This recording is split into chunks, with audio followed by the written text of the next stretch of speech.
Chapter 21. It's amazing what you can notice in a split second. In the instant after Gideon's voice died out, Tessa stared at him so hard that she could see the individual beads of sweat caught in his eyebrows. She could see the crust of a scab already forming over the cut on his cheekbone. She could see the way his hands trembled as he held them in the air. She could see the slight smear of what might be vomit on the formerly pure white cuff of his uniform sleeve. But she didn't see any recoil in his body from bullets hitting it. She didn't see any bloom of suddenly gushing blood on the section of the uniform covering his heart. She kept looking. She seemed incapable of doing anything else. Not Deck. What? Deck demanded, her voice hoarse with fury or fear. Tessa couldn't be sure which one it was.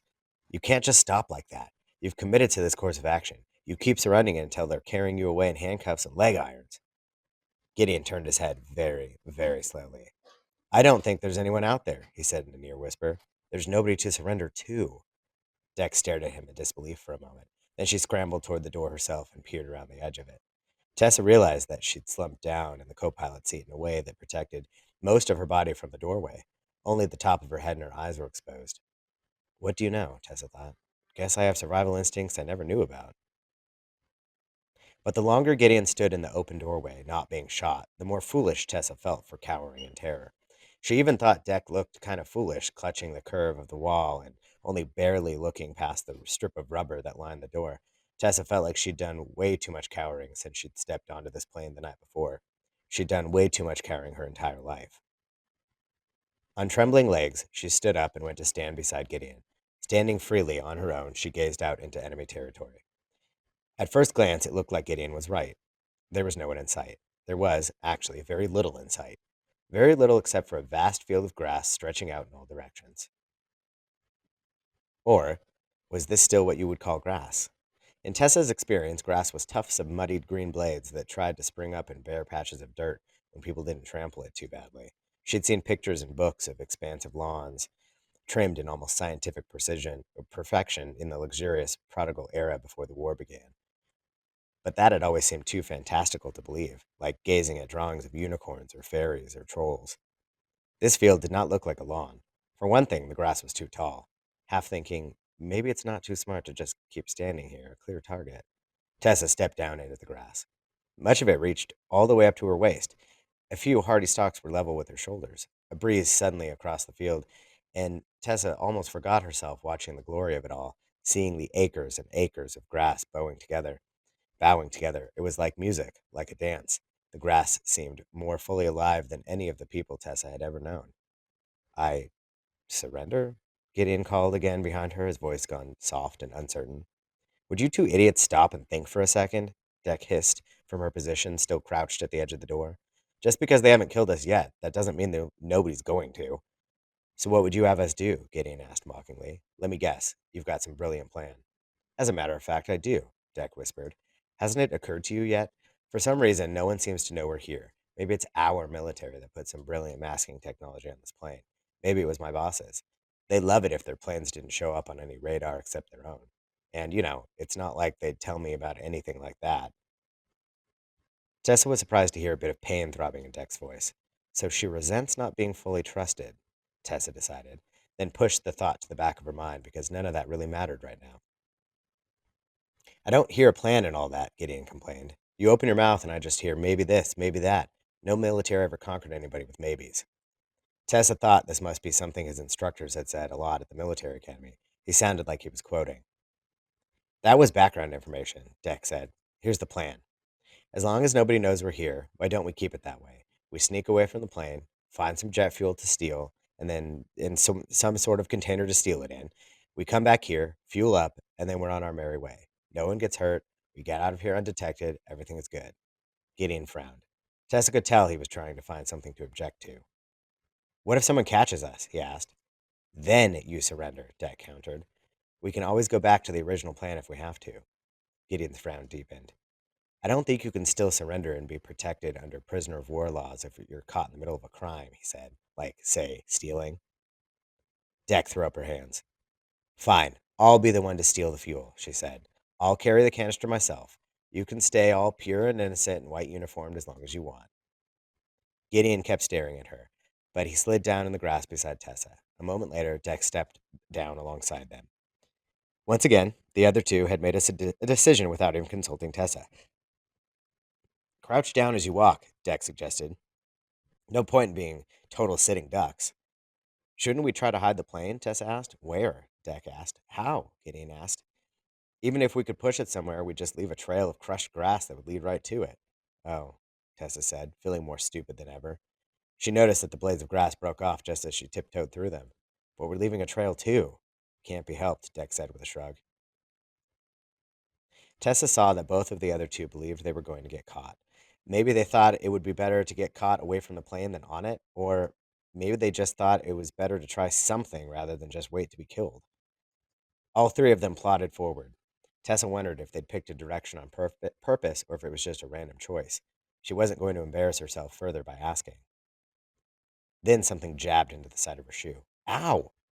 She cried, reaching down. She came up with a handful of gravel. Why would there be rocks in a field of grass? She asked. She reached down again and felt around. There are rocks everywhere, she said. Rocks and little bits of broken up concrete. The enemy's ways are not our ways, Gideon said, and once again it sounded like he was quoting. Deck reached over and pulled Tessa's hands back. It's really better not to touch anything if you don't have to touch, Deck said. I mean, I'm not sure why there'd be landmines here, but still. Landmines? Tessa exclaimed, jumping back. She overreacted and teetered, almost falling down flat. You you think it's possible that there might be landmines here, but you just She couldn't bring herself to finish the sentence. Deck shrugged her ragged, oversized shirt, shifting on her scrawny shoulders. Well, I have been trying to make sure I step in the footsteps, she said, pointing to Gideon. It's safer that way. Gideon turned around. He seemed to be trying to look stoic and brave, but Tessa guessed that he hadn't thought of the possibility of landmines either. When you were used to flying, and not even sitting in the plane, it wasn't something you ever had to think about. But Gideon just said, let's keep moving, all right? The faster we go, the less time we have to spend here, and the less chance someone's going to see us. He faced forward again and took another step, and another, and another. Though she had to look at Tessa, who hadn't moved since she'd heard the words landmines. She turned around to look at Tessa, who hadn't moved since she heard the words landmines. See, Deck said, if he doesn't blow up when he steps in that space, we won't blow up either. Tessa made herself take a step forward. She stopped again. It's not fair, she said. Deck and Gideon both looked at her. Fair? Deck repeated. You flew into enemy territory looking for things to be fair? All is fair in love and war, Tessa thought, remembering something she'd read a long time ago. She'd been a little kid and confused. She'd thought that the saying meant that love and war really did make everything fair. But was that really the issue? Tessa pushed the thought aside. No, she said. I mean, it's not right. Both of the others were staring at her, dumbstruck, but she bumbled on. We shouldn't just automatically assume that Gideon should be the one in the lead, the one at risk. We should take turns. Hey, Deck said. He's the one who got us into this whole mess. He's the one that flew us into a war zone. No, Tessa said again, stubbornly shaking her head. We each got ourselves into our own mess. I followed him. You stowed away on his plane. We're both responsible for being here, too. These were all such new thoughts for Tessa that it was amazing she could find the words to explain. There was something about standing in that vast field of grass, something about seeing the wind blow each individual stalk, something about feeling the constant danger. All of that made Tessa see everything differently than she ever had back in Waterford City. Tessa, Gideon said gently, it's all right.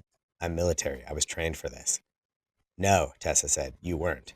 I'm sorry, but all you were ever trained for was to sit at a desk and kill people hundreds of miles away by remote. Gideon stared at her. Tessa wasn't sure what he saw in her face. Did he see mockery and blame? Did he think she was taunting him as a fake flyboy, even more cruelly than Deck had? Or did he think she was forgiving him for not being the hero she'd longed to idolize? Tessa wasn't sure what showed in her face because she wasn't sure which things she believed, or which she believed most strongly. All she knew was that she couldn't walk the entire way across the field with Gideon taking all the risk. Okay, Deck said. It's official. You've got martyr complexes. You've both got martyr complexes. You two want to take turns leading the way. Fine. But let's keep moving. You can't trade off every 20 paces. And here. She scooped up a handful of gravel and dropped it into Tessa's hands. Whoever's in the lead, you test the route you're going to take by throwing rocks at it first. Tessa expected Gideon to protest, either to refuse to let Tessa ever take the lead, or to insist to Deck that she take an equal turn at the front too. But Gideon just squinted at Tessa for a long moment, as if seeing her for the first time. Then he pointed off into the distance. That's where we're headed, he said. Tessa stood on her tiptoes, making herself nearly as tall as Gideon. Now she could see past the rippling grass to a structure that barely topped the horizon. It could have been an excessively tall tree, an odd sight in the midst of all the grass. Or it could have been something man-made. I think that's an old air control tower, Gideon said. I saw it on our way down. It looks abandoned, don't you think? We can get up there. If we can get up there, we'll be able to see for miles. Tessa could tell he was being very careful not to add a depressing corollary, or if there's someone up there, they're going to be able to see us a long, long time before we see them.